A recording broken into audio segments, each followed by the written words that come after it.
He was a very good mediator, ভালো মধ্যস্থতাকারী ছিলেন। স্ত্রীদের মধ্যেও ঝগড়া লাগতো, বিশ্বনবীর স্ত্রীদের মধ্যেও খুনসুটি হতো, ঝগড়া মারামারি। বিশ্বনবীর একমাত্র ভার্জিন কুমারী স্ত্রী ছিল আয়েশা রাদিয়াল্লাহু তাআলা আনহা। ওনার বাড়িতে বিশ্বনবীর আরেক স্ত্রী, খুব সম্ভবত হাফসা বা সফিয়া, কোন বর্ণনা এসেছে পায়েস, কোথাও এসেছে ঝোলওয়ালা তরকারি হাদিয়া নিয়ে আসছে, যে এটা আপনারা দিলাম। মা আয়েশা তরকারি দেখে রেগে গেলেন, আমার ঘরে তরকারি দিছো কেন, আমি রাঁধতে পারি না? আমি নিজ হাতে রান্না করে বিশ্বনবীরে খাওয়াবো। রেগে মেগে তরকারির ঝোল নিয়ে সফিয়ার বা হাফসার গালের মধ্যে মেখে দিয়েছে। হাফসা যে বিশ্বনবীর কাছে বলি, ইয়া রাসূলুল্লাহ, কুমারী বউ তো আদর করছেন বেশি, লাই দিয়া কই তুলছেন দেখেন।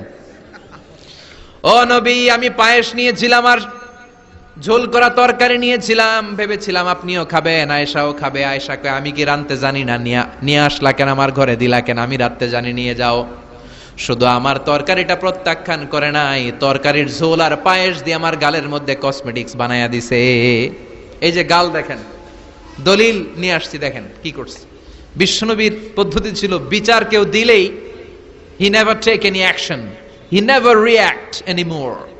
কখনো উনি অ্যাকশনে যেতেন না, উনি দুই পক্ষের কথা শুনতেন। সুবহানাল্লাহ পড়েন। আর আমাদের বিচার করতে গেলে একজনের কথা শুনে আরেকজনরে বাস আছে না নাই? বললেন আয়েশারে ডাকো। আয়েশা, এমন করেছো? করেছি। কেন করেছো? বললে, ইয়া রাসূলুল্লাহ, মাথাটা গরম ছিল, নিজেকে সামলাতে পারিনি গো নবী, সামলাতে পারিনি, আমি ভুল করেছি, আমি স্বীকার করলাম, মাফ করে দেন। বিশ্বনবী বললেন, এবার ঠিক আছে, দুজনের কথা আমি শুনেছি, এবার আমার জাজমেন্ট হচ্ছে কিসাস, মানে যেমন করেছো তেমন, গুতা মারলে গুতা, ঘুষি মারলে ঘুষি, আঘাত করলে আঘাত, ঠিক কিনা? হাফসাকে তুমি যেমনি ঝোল মাখিয়ে দিয়েছো, হাফসা তুমিও বাটি থেকে ঝোল নিয়ে আয়েশার গালে পলিশ করে দাও। হাফসাও সুযোগ পাইয়া ঝোল নিয়ে মাইখা দিছে। এবার দুইজনের গালে কসমেটিক্স। বিশ্বনবী মুচকি হাসলেন, আরশের উপর থেকে খুশি হয়ে গেল কে? আল্লাহ। এটা হচ্ছে বিশ্বনবীর বিচার করার বুদ্ধিমত্তা। হি ওয়াজ এ ভেরি গুড মিডিয়েটর। ঝগড়া লাগলেই, বুখারীতে একটা চ্যাপ্টার আছে, চ্যাপ্টারের নাম হচ্ছে ইযহাবু বিনা নুসলিহ বাইনাহুম। চ্যাপ্টারের নাম আমাকে নিয়ে চলো, আমি মিলাইয়া দিব। চ্যাপ্টারের নাম কি? আমাকে নিয়ে যাও, আমি মিলাইয়া দিয়ে আসবো। কত জায়গায় যে বিশ্বনবী যে মিলাইয়া দিয়ে আসতেন। মক্কা থেকে তিনি যখন মদিনায় এসছেন, মদিনার দুইটা গোত্র ছিল, আউস আর খাজরাজ।